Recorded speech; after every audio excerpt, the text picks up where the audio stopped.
I think there's a fairly good awareness of this stuff you see on various pro-Pakistani websites. Among the Indians, I don't know. I agree. This is not immediately clear to me. No, I can't read them yet either.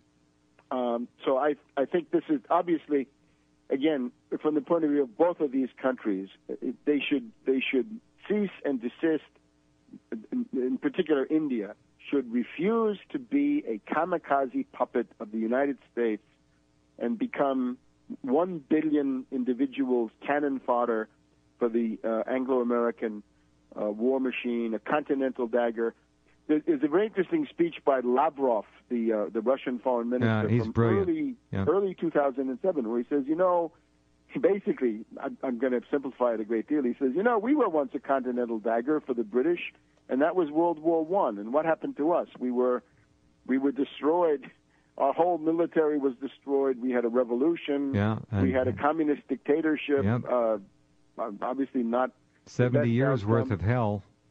Yeah, I mean, there were positive features, too, but obviously the experience of World War I for Russia was just cataclysmic. So you've got to learn the lesson. It doesn't help you to be somebody else's continental dagger. Well, and that, I think, is what India is doing right now. You're right. And let's just say the very worst happens, and there is a ground war which escalates into a nuclear exchange, and several hundred million people are killed. Vast areas of land are certainly irradiated, although with most tactical weapons that dissipates. But nonetheless, several hundred million casualties. Pakistan is turned into a rural agrarian state, balkanized. India, of course, gravely wounded, may never recover its current status.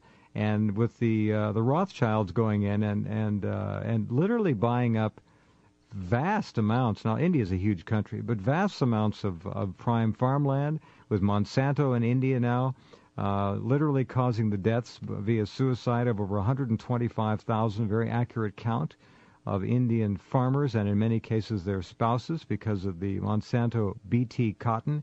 India is being really already grievously damaged, and as Webster's been pointing out, now may being set up to be the continental dagger. Then you have the British moving back in and taking hegemony over India, and you have a rebirth of the British Empire. In a way, you could see that happening.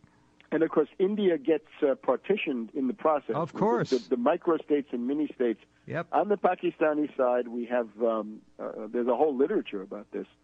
Sindh, Punjab, Baluchistan, Pashtunistan, Waziristan, the tribal areas, 6 or 7 fragments flying out of Pakistan. India, I mean, it's a catalog that never ends. Well, you wipe out 2 thermonuclear powers from the big game board on the planet, and turn them into confederacies of many small states, and then oversee them from London and New York and elsewhere. And you've cut the ability of the Chinese to get that direct access to Middle East energy on a land route, or maybe even on a very, very short unless they pay dearly sea route. That's right. It's all possible. That is, I think, that's the great story game. With this. Yeah. It's the British great game, and maybe some of these details will come out. There had been a dress rehearsal for all of this in September. The Marriott Hotel in Islamabad, Pakistan, was blown up. 53 dead. U.S. media not interested in that one, although it's comparable in seriousness to what has just happened. Came and went in about a day and a half.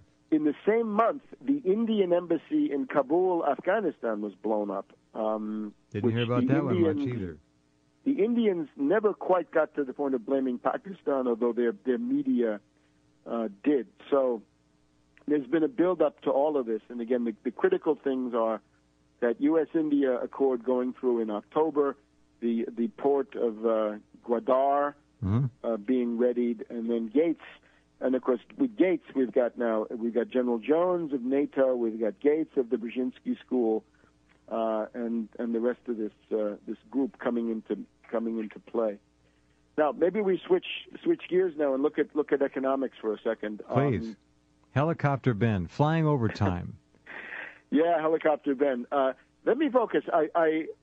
I wrote a paper recently. I think it's the one on the need for a Wall Street, wipe out the derivatives in Wall Street and have a Main Street lending facility. I think it's in there that I make the point that what has been done so far is absolutely not the New Deal. It's the anti-New Deal. It's the reverse, the opposite of the New Deal. It is Herbert Hoover, and this has now been recognized in today's Washington Post. We have a column by a guy called Harold Meyerson. It's called Bush's Final Fiasco, which is, I think, a very interesting comment on the fact that everything Bush has done up to now, and Paulson, of course, was really doing it, comes directly from the Herbert Hoover reactionary Republican playbook of 1931, 1932, and early 1933. This whole effort to portray Barkey as an FDR is really revolting. Yeah, this is a bad joke. Franklin D. Obama. Oh no, please absolutely. Not. Oh. Okay, we'll pause and be right back. Do buy Mr. Tarpley's books, or at least one of them. They are literally roadmaps to what's happening now. And you if you care and you want to know what's happening, this is the best way to find out. I know. Back in a minute.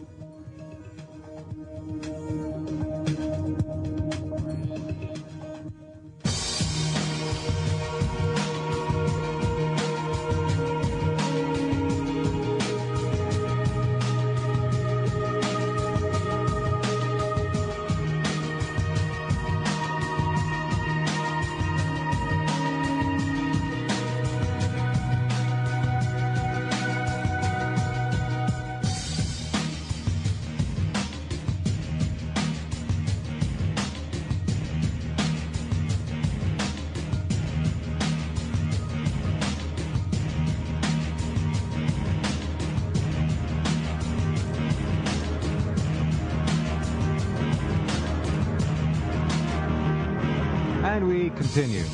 Glad you're along this evening. Our last segment already with Webster, who is with us once a month, but more often than that in most cases. All right, my friend, let's go ahead.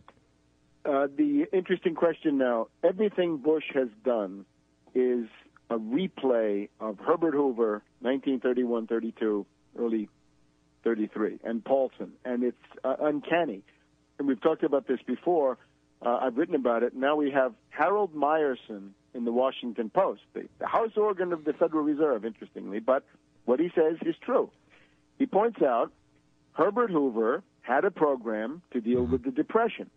And as Meyerson writes, Herbert Hoover's program was to lend to banks, but to block any fiscal stimulus, anything you can do with tax reductions or things like this, or direct aid to individuals, right? Herbert Hoover said, you've got to be a rugged individualist, and any money you get from the federal government is going to destroy your morale and make you into a slave of, the nanny state.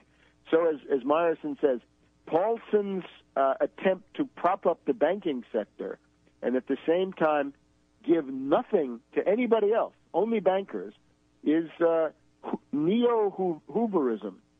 So what are the ideas? Herbert Hoover, of course, preaches free market. He's a reactionary Republican, and he's always talking about free market and the need for individual responsibility and rugged individualism and so forth. And we have people running around with this today, and I'm amazed how far they still get with it. Herbert Hoover, however, by 1931, that is 2 years into the crash, into the contraction, he's got to do something. So he creates the Reconstruction Finance Corporation, which we've talked about.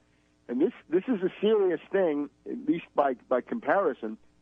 The Reconstruction Finance Corporation had a capital of $3 billion, which doesn't sound like a whole lot today, but in 1931, that's about the size of the whole federal government for 1 year.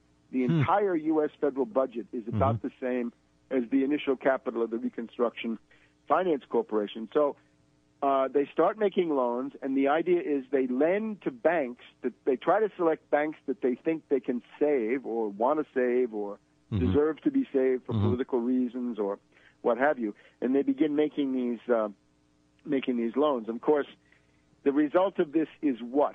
It's a complete failure. And by March of 1933, every bank has failed. And the Reconstruction Finance Corporation cannot keep any of them open. The Fed can't keep them open. The states can't keep them open. The cabinet can't keep them open. The Congress can't keep them open.